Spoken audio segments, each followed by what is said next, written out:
Assalamualaikum warahmatullahi wabarakatuh.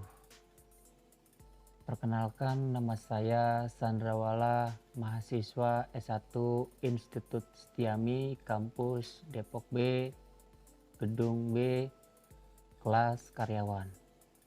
Di sini saya akan membahas tentang pengantar perpajakan. Yang pertama yang akan saya bahas di sini, satu itu teori pemungutan pajak, yang kedua itu azas pemungutan pajak, dan yang ketiga itu sistem pemungutan pajak.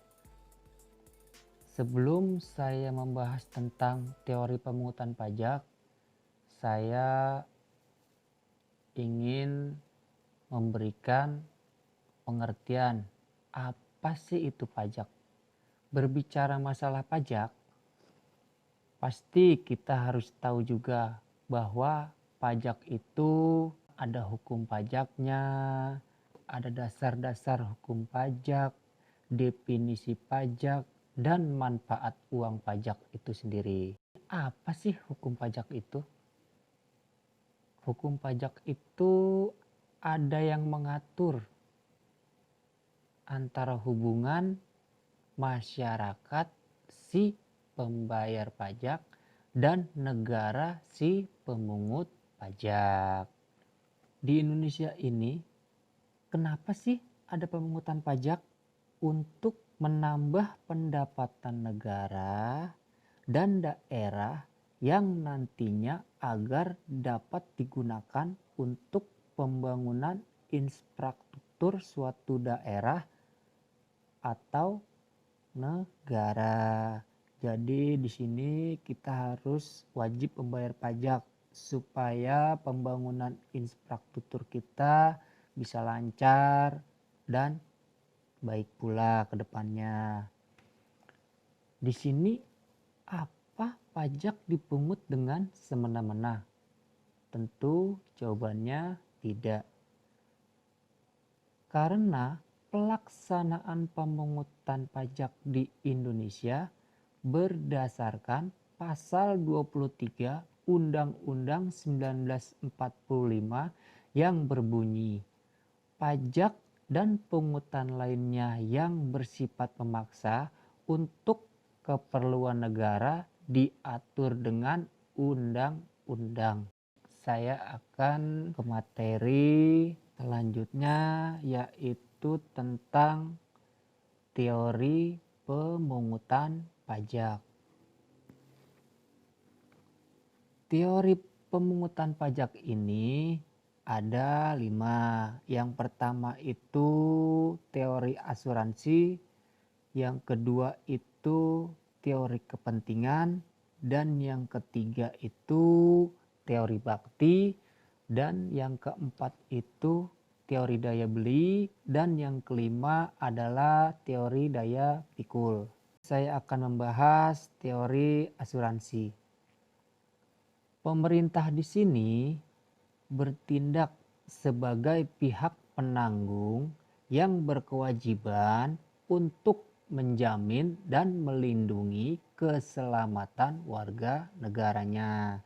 Sebaliknya, masyarakat sebagai pihak tertanggung berkewajiban membayar pajak sebagai balas jasa atas perlindungan yang diberikan pemerintah tersebut.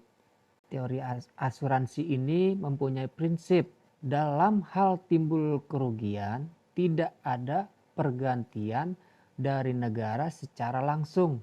Misalnya, tapi jangan sampai ya, rumah kita dicuri orang, maka pemerintah tidak langsung mengganti kehilangan tersebut. Tidak ada hubungan langsung antara jumlah pajak dengan jasa yang diterima. Misalnya, baik orang yang membayar pajak besar ataupun kecil, atau tidak bayar pajak sama sekali, mendapat perlindungan dari negara.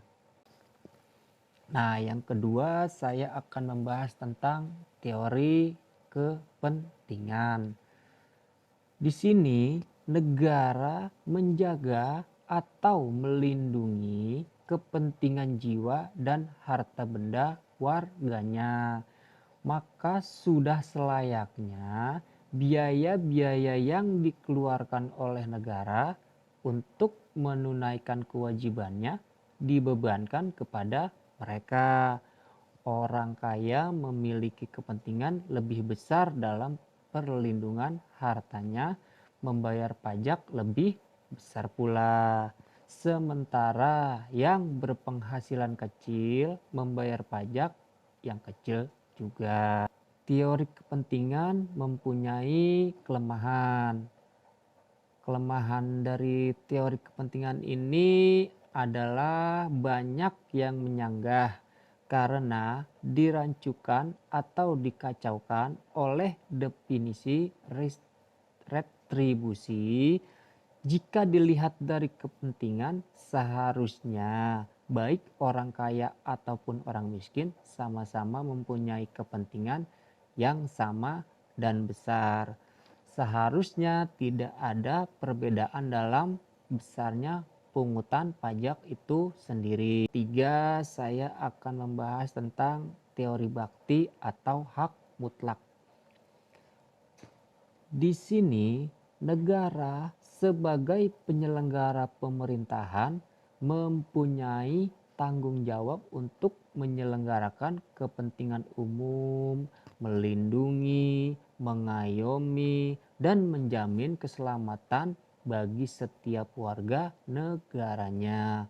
Atas perlindungan yang diberikan negara kepada warga negara, ia berkewajiban untuk membayar pajak. Yang keempat ini akan saya bahas tentang teori daya beli. Di sini teori daya beli ini mengatakan bahwa menarik pajak berarti menarik pajak. Berarti menarik daya beli dari rumah tangga masyarakat ke rumah tangga negara.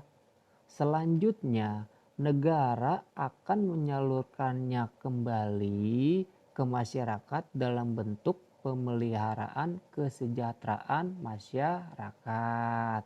Kelima ini saya akan bahas teori daya pikul. Pada teori ini dikatakan bahwa pajak yang dipungut disesuaikan dengan kemampuan atau daya pikul masing-masing orang. Nah, di sini ada dua macam.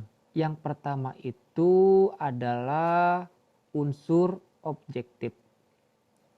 Unsur objektif itu adalah melihat besarnya penghasilan atau kekayaan yang dimiliki oleh seseorang.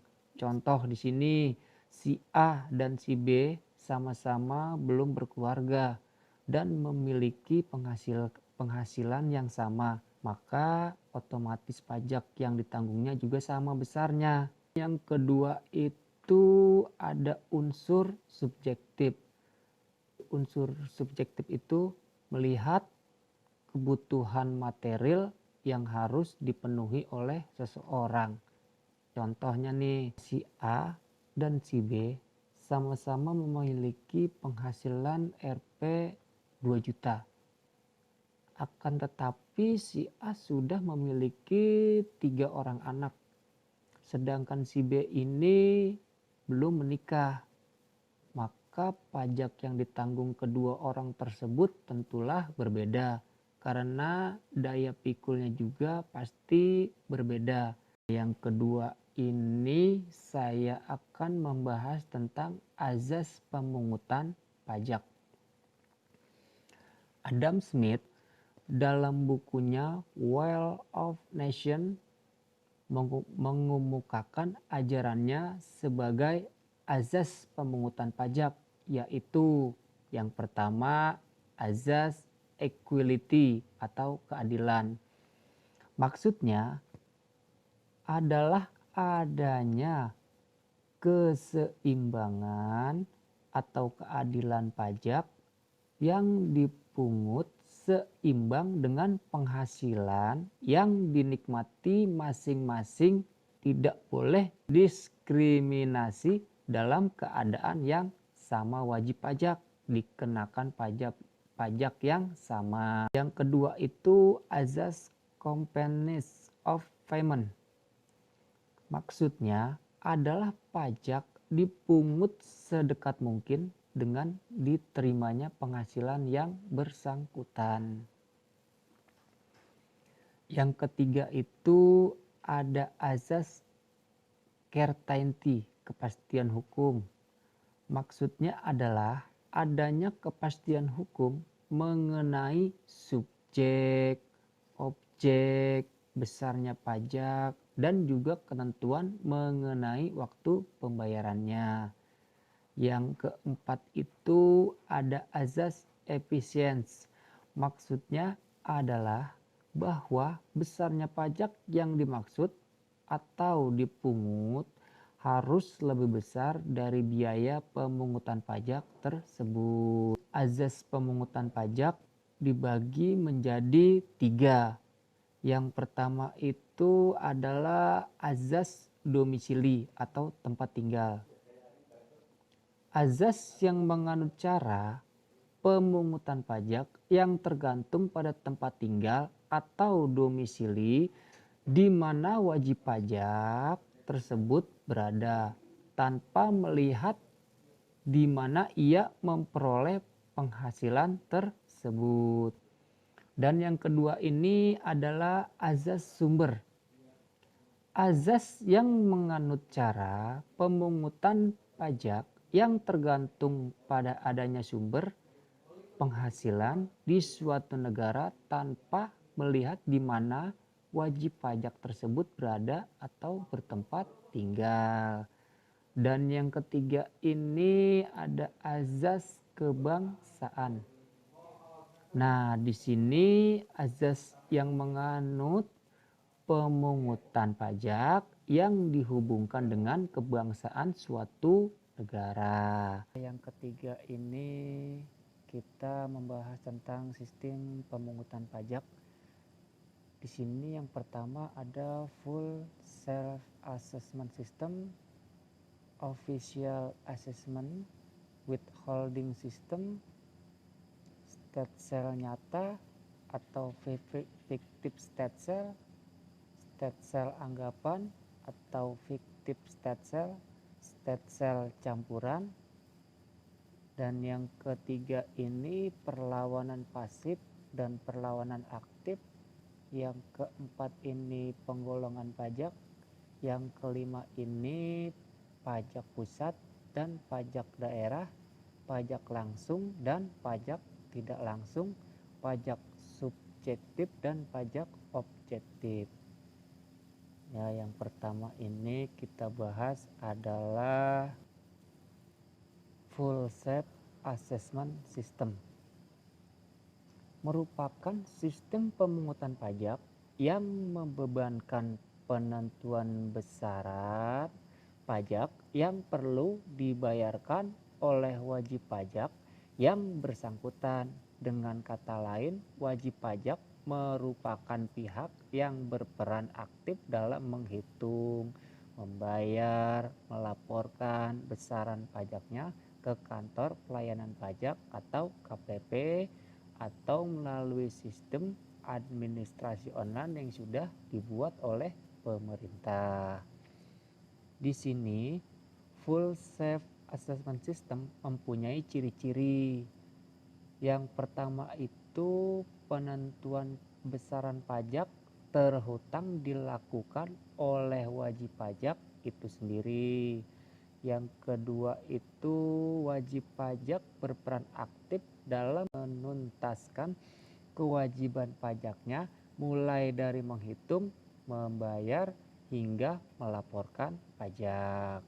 Yang ketiga itu pemerintah tidak perlu mengeluarkan surat ketetapan pajak kecuali jika wajib pajak telat lapor atau telat bayar pajak terutang atau terdapat pajak yang seharusnya wajib pajak bayarkan namun tidak dibayarkan. Dan yang kedua ini adalah Official Assessment System. Merupakan sistem pemungutan pajak yang membebankan wewenang untuk menentukan besarnya pajak terutang pada Fiskus atau aparat perpajakan sebagai pemungut pajak. Contoh di sini dalam pembayaran PBB, KPP merupakan pihak yang mengeluarkan surat ketetapan pajak berisi besaran PBB terutang setiap tahunnya. Di sini Official Assessment System mempunyai ciri-ciri. Yang pertama itu besarnya pajak terutang dihitung oleh petugas pajak. Yang kedua itu wajib pajak sifatnya pasif dalam perhitungan pajak mereka. Dan yang ketiga itu pajak terutang ada setelah petugas pajak menghitung pajak yang terutang dalam menerbitkan surat ketetapan pajak. Yang keempat adalah pemerintah memiliki hak penuh dalam menentukan besarnya pajak yang wajib dibayarkan. Dan yang ketiga ini adalah withholding system. Pada withholding system, besarnya pajak dihitung oleh pihak ketiga yang bukan wajib pajak dan bukan aparat pajak atau Fiskus. Contoh di sini pemotongan penghasilan karyawan yang dilakukan oleh bendahara instansi terkait. Jadi karyawan tidak perlu lagi pergi ke KPP untuk membayarkan pajak tersebut. Ada jenis pajak yang menggunakan withholding system di Indonesia. Apa sih? Yang pertama itu adalah PPh pasal 21, PPh pasal 22, PPh pasal 23, PPh final pasal 4 ayat 2 dan PPN. Ada pengertian dan jenis stetsel pajak. Yang pertama itu adalah stetsel nyata atau real stetsel. Ini adalah pemungutan pajak didasarkan pada objek atau penghasilan yang nyata, sehingga pemungutan yang baru dapat dilakukan pada akhir tahun pajak, yakni setelah penghasilan yang sesungguhnya diketahui. Itu adalah stetsel nyata atau real. Nah, stetsel nyata ini memiliki kelebihan atau kebaikan dan kekurangannya. Nah, kebaikan dari stetsel ini adalah pajak yang dikenakan lebih realistis. Sedangkan kelemahannya adalah pajak baru dapat dikenakan pada akhir periode atau setelah penghasilan real diketahui. Yang kedua itu kita akan membahas tentang stetsel anggapan atau fiktif stetsel. Di sini pengenaan pajak yang didasarkan pada suatu anggapan yang diatur oleh suatu undang-undang, misalnya penghasilan 1 tahun dianggap sama dengan tahun sebelumnya, sehingga pada awal tahun pajak sudah dapat ditetapkan besarnya pajak yang terutang untuk tahun pajak berjalan. Stetsel anggapan ini memiliki kelebihan dan kekurangannya juga. Kalau kebaikan stetsel ini adalah pajak dapat dibayar selama tahun berjalan tanpa harus menunggu pada akhir tahun. Dan kelemahannya adalah pajak yang dibayar tidak berdasarkan pada keadaan yang sesungguhnya. Nah, yang ketiga ini adalah stem cell campuran. Stem cell ini merupakan kombinasi antara stem cell nyata dengan stem cell anggapan, yakni pada awal tahun besarnya pajak dihitung berdasarkan suatu anggapan. Kemudian pada akhir tahun besarnya pajak disesuaikan dengan keadaan yang sebenarnya. Nah, diartikan lagi, misalkan apabila besarnya pajak menurut kenyataan lebih besar daripada pajak menurut anggapan, maka wajib pajak harus menambah.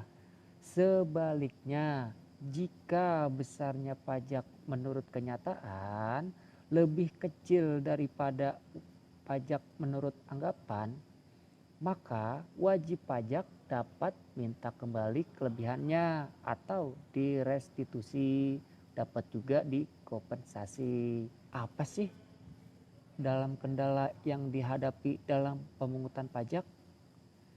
Di sini ada selalu hambatan-hambatan dalam pemungutan pajak.